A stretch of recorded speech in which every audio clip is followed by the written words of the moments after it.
Hello, welcome, and dobrodošli to Feel Slovenia the podcast. In each episode, we will explore what I have called the world's best country, meeting locals, traveling, eating, and getting to know the very best of Slovenia.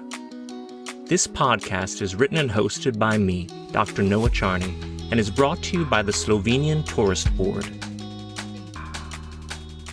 Most visitors to Slovenia will already have scouted out the most frequently visited sites, Ljubljana, Bled, and Piran. Those are obvious, excellent choices. But I'm often asked which other locations I recommend, and that's where it gets interesting. The country is full of charming old towns dotted throughout the land, each with its own vibe, history, specialty foods, and distinctive characteristics. From the pedestrianized center of Radovljica, home to beekeeping and gingerbread museums, to Ribnica, which has been a center for woodenware since 1492, from Velenje, a showcase town developed by Tito to show what Yugoslavia could do, to Vipava, one of the world's great wine centers. This episode will introduce each of the 24 towns that are part of Slovenia's Historical Towns Network in brief, so you can decide which to visit. Slovenia's Historical Towns Initiative brings together 24 towns that have preserved their medieval cores, protected their architectural heritage, and committed to telling their stories collectively. These are places where the town square is still the heart of daily life, where castles and churches anchor the skyline, and where local traditions are not reenactments, but living culture. In this episode, we'll move quickly across the map. We won't linger on Piran since it features in another story. And Bled and Ljubljana had their own dedicated episodes and podcasts. We'll also be hearing separately from guests about Kamnik, Radovljica, and Škofja Loka. But first, let's situate the full constellation of historic towns that make up this network. In eastern Slovenia, Ptuj is often called the country's oldest town, with Roman foundations and a castle that dominates the Drava River. Celje recalls the powerful Counts of Celje, whose medieval legacy still shapes the city's identity. Brežice sits at the confluence of the Sava and Krka rivers, known for its impressive castle and Baroque heritage. Krško blends humanist history with a riverside setting that once made it a vital trading hub. In Dolenjska and Bela Krajina, Novo Mesto curves gracefully along the Krka River, with archaeological roots reaching back to the Iron Age. Kostanjevica na Krki, uniquely built on an island, combines monastic calm with contemporary art. Metlika and Črnomelj reflect the distinct cultural identity of Bela Krajina, where folk traditions, wine, and borderland history intertwine. Semič, smaller and rural, connects visitors to vineyards, forests, and the slower rhythm of life. Žužemberk is crowned by a dramatic castle above the Krka, a storybook image of medieval Slovenia. Moving north, Slovenj Gradec is known as a peace messenger city, pairing Gothic heritage with a cosmopolitan cultural outlook. Ravne na Koroškem tells a story of iron and industry, where craftsmanship shaped community identity. Jesenice similarly grew from steel, framed by alpine peaks that soften its industrial past. Tržič is steeped in shoemaking tradition and mountain folklore. Šentjur blends railway heritage with music and rural charm. And Slovenske Konjice rests among vineyards and rolling hills, its medieval core still intact. In central Slovenia, Kranj rises above the confluence of the Sava and Kokra rivers, its old town perched dramatically on a rocky promontory. Kamnik, Radovljica, and Škofja Loka each preserve remarkable medieval centers. We'll hear more about them directly from guests. Idrija is defined by its mercury mine and delicate lace-making, and dumplings, a UNESCO-recognized industrial heritage. Koper carries Venetian echoes along the Adriatic, with Gothic palaces and a sunlit main square. And Piran remains one of the most photogenic coastal towns in the country. Now, 3 places we want to highlight a little more closely today. Ribnica is synonymous with craftsmanship. For centuries, it has been known for woodenware, for basketry and pottery, traditions once protected by special imperial trading rights. Walking through Ribnica today, you don't just see heritage in museum displays. You see it in tools, markets, and festivals that celebrate handmade skill. The town embodies a philosophy of sustainability long before the word became fashionable. Ribnica reminds us that history is not only written in stone walls, but in the memory of hands. Velenje stands slightly apart from the medieval image many associate with historic towns. Its modernist center was largely built in the 20th century, yet beneath the surface lies a much older settlement history and a powerful mining legacy. Velenje Castle overlooks a town designed as a model socialist city, a rare and fascinating layer in Slovenia's story. Today it is green, youthful, and culturally ambitious, showing that heritage can include industrial and modern chapters, as well as medieval ones. Vipava sits at the heart of the Vipava Valley, where Mediterranean breezes meet alpine foothills. Its clustered springs, stone bridges, and Baroque manor houses create an intimate architectural harmony. Vipava's identity is inseparable from wine, as well as its landscape and the rhythm of the valley winds. Though small, it feels expansive, open to both history and the horizon. To learn about the Historical Towns of Slovenia initiative, I spoke with Sanja Prelis, who's part of their team. Sanja, welcome to Feel Slovenia, the podcast. Before we get into some of the more elaborate questions, could you first tell us what is the group of Historical Towns of Slovenia, the organization? Thank you very much for the invitation. So the Association of Slovenia Historic Towns connects 24 towns at this moment, which have a common awareness of preserving our rich cultural heritage. I have to emphasize that in all our towns, town centers are protected as cultural monuments. And like I said, preserved cultural heritage is the basis for the development of quality programs that we offer our visitors. And the culture in these cities is active and lives in various forms every day of the year.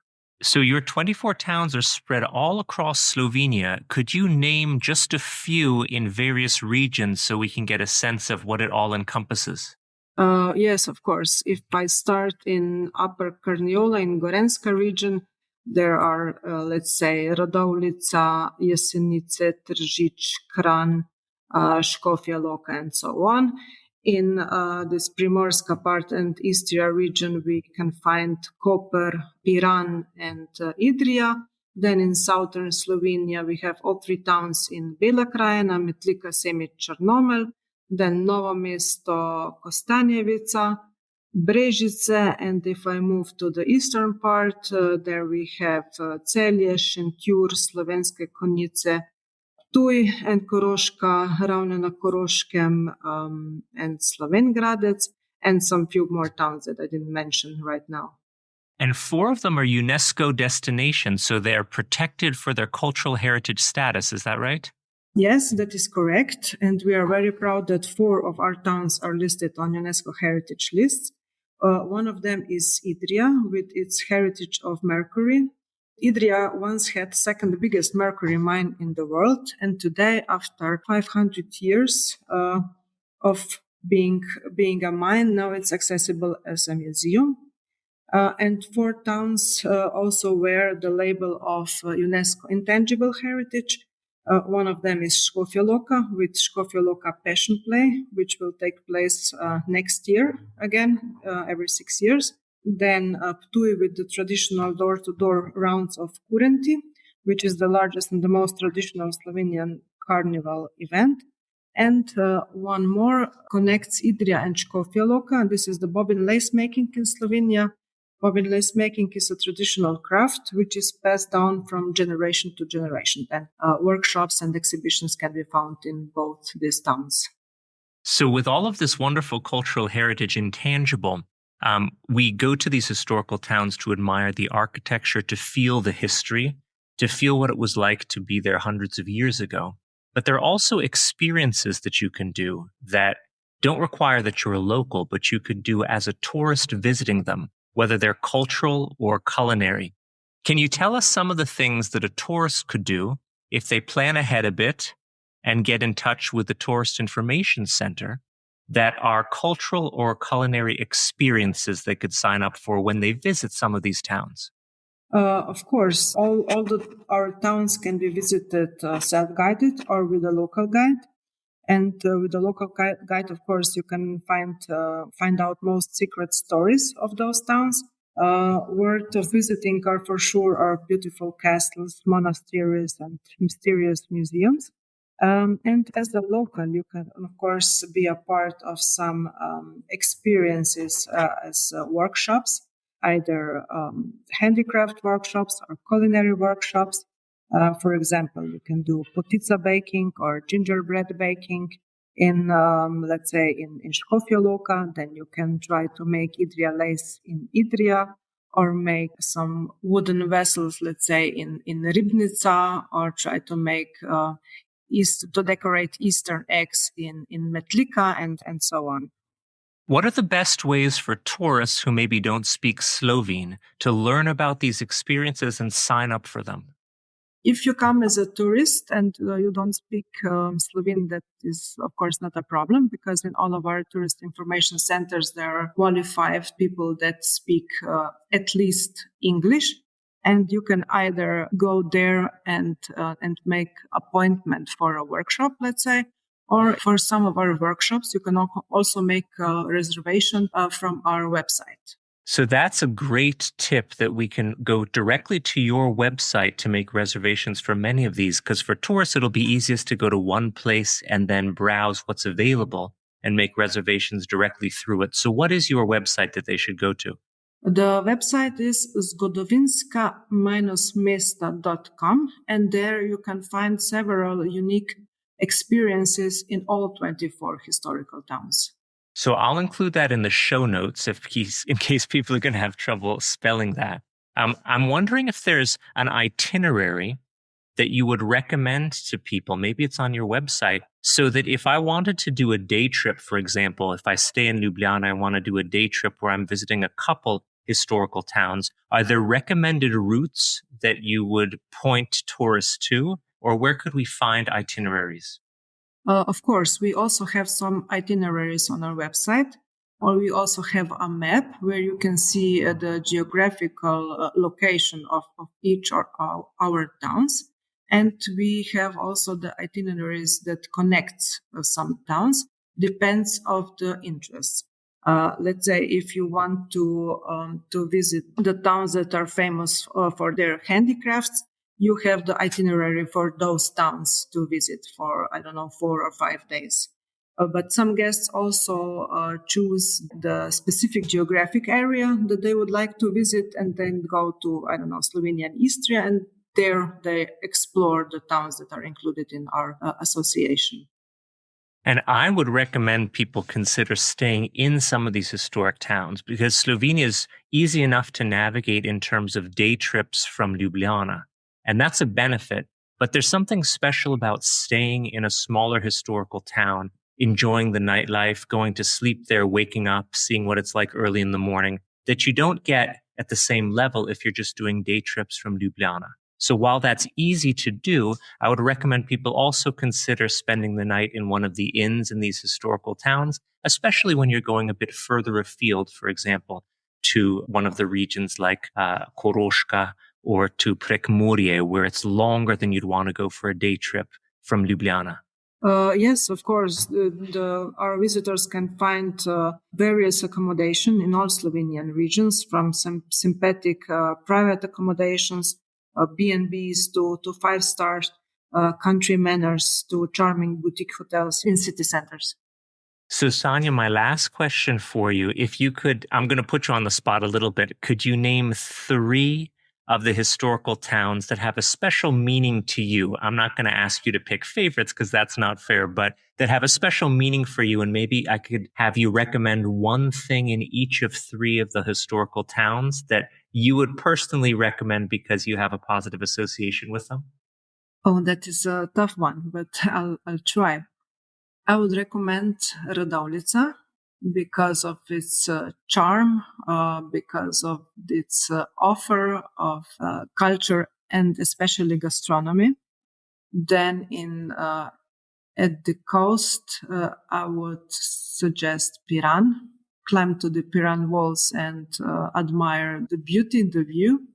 I would also say Idrija because of the lace making on the one hand and the preserved heritage of mercury mine on the other hand. And Slovenske Konjice are also a cute small town with small town center and surrounded with vineyards. So maybe Konjice would be one town more that I would recommend. It's a good point you make that I think people who haven't visited this region and visited these towns might have a different impression, but these are actually all quite small, and the center, the historical center, is compact enough that it's easy to visit and stroll through and see just about everything. Of course, if you spend the night, there's lots to do that you might not see on a first visit, and there's lots to do just outside of the historical center and in the countryside surrounding. But it's really so easy to feel like you've done these towns justice because they're smaller than you might imagine. And for that reason, they're cozy, welcoming places that tend not to have as many tourists as Ljubljana, Bled, and Piran. And for that reason, they're really excited to share what they have to offer with tourists. So they're among the most welcoming places you could imagine. So Sanja, thank you so much for spending some time with us and for your work with the Historical Towns Association. Thank you very much for the invitation. I can highly recommend exploring their website, zgodovinska-mesta.si. If you have trouble spelling that, no worries, we'll put the website in the show notes. There are recommended itineraries there and even a list of food specialties to try at each town. Now let's turn to Radovljica. To ask for local tips, I spoke to Will Aspinall, a British expat. Hello, my name is Will Aspinall. I'm a British expat, and for the last 7 years I've been living near the town of Radovljica, which has probably the hardest name to spell and pronounce in the entire country. And every single expat I've met has mispronounced it in some way, and I think I've probably done the same introducing it. It's a fantastic small town, and there's lots to see and do for the tourist. One of its best features is that it's very, very close to Bled, without the hustle and bustle and the business in the summer. And you can enjoy many of the different aspects of an old Slovenian town in Radovljica. What I would recommend you do is take a trip to the old town where there's a fine selection of restored 16th, 17th and 18th century buildings, including at its centre the vast mansion, which is open all the time to the public. There are free toilets, top tip.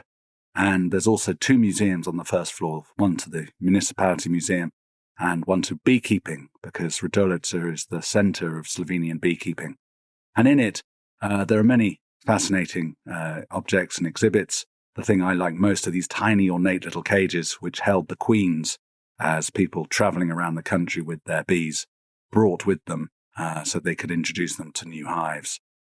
There's an excellent tourist information centre which has wonderful gifts and very cheery, happy to help workers who will give you some more advice.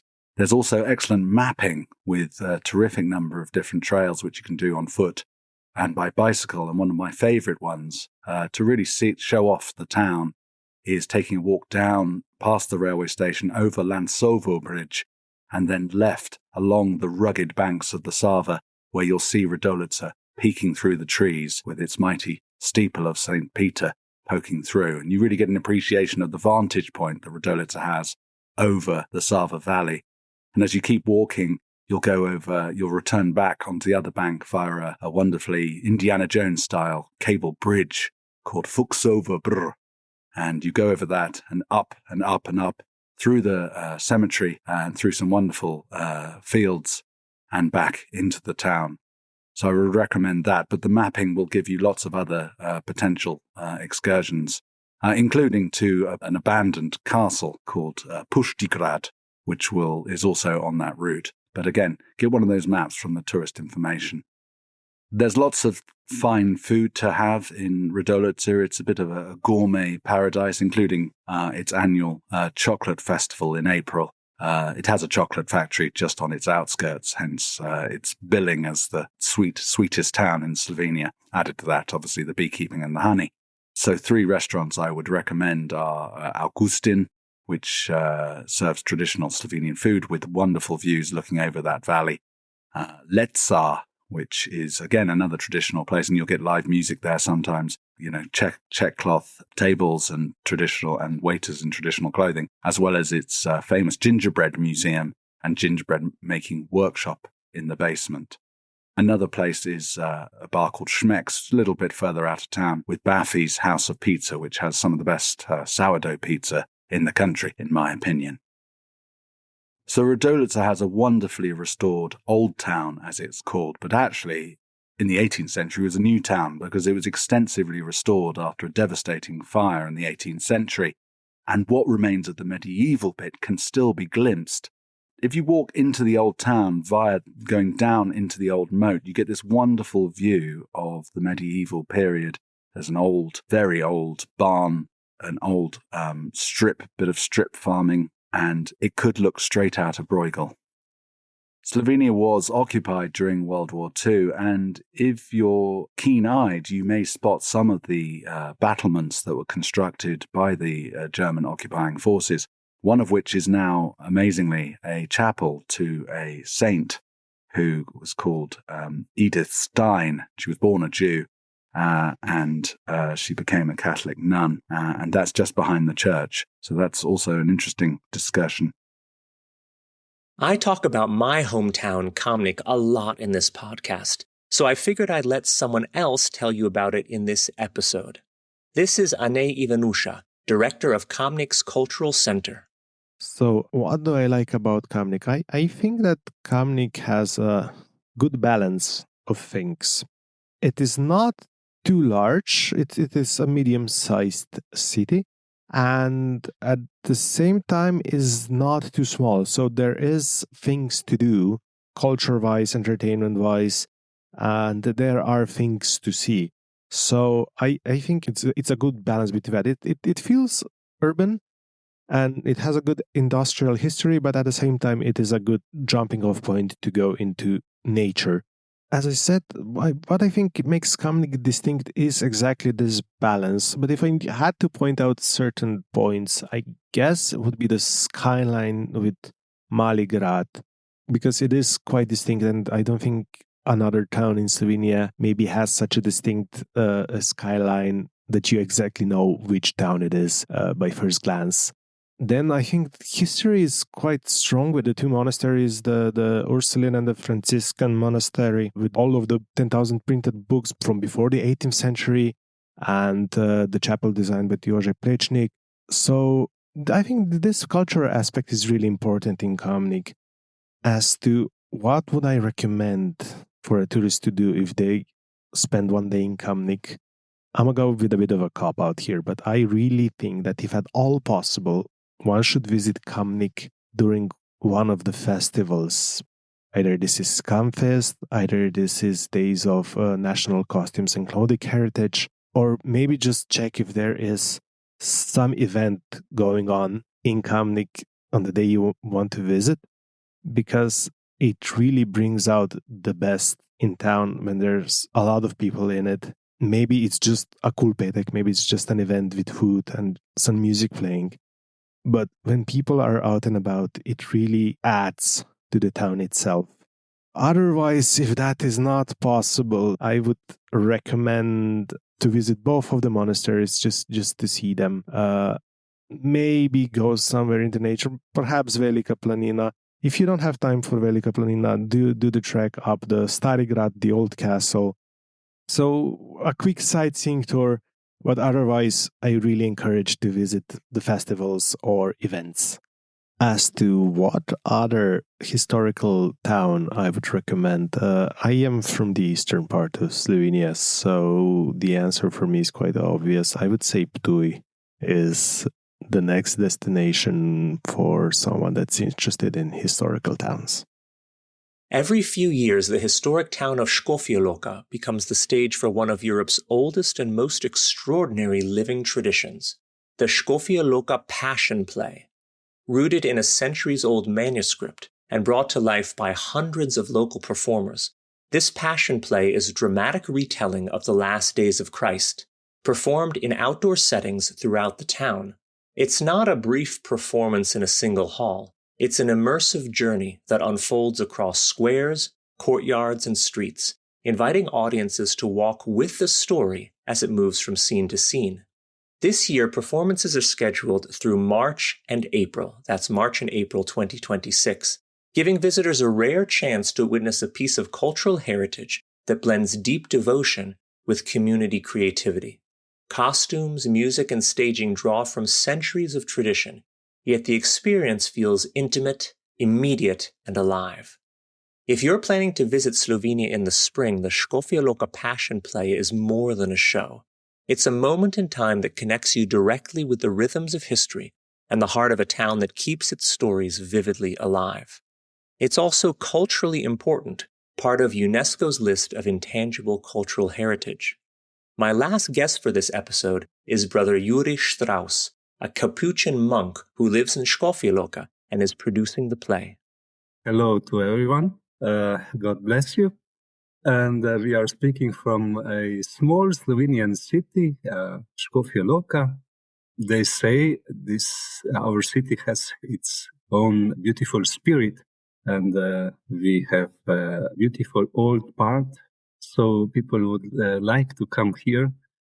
In March and April will be 8 stagings of Škofja Loka's Passion Way in the old part of the city, at exactly the same place that was staged in 300 years ago. So it's interesting, very interesting to see. There will be about 1,000 people involved, players. We hope also this year at about 60 horses as well, Wow. And other animals. Yes, the story of passion of Jesus Christ, of suffering and his resurrection, his love to us.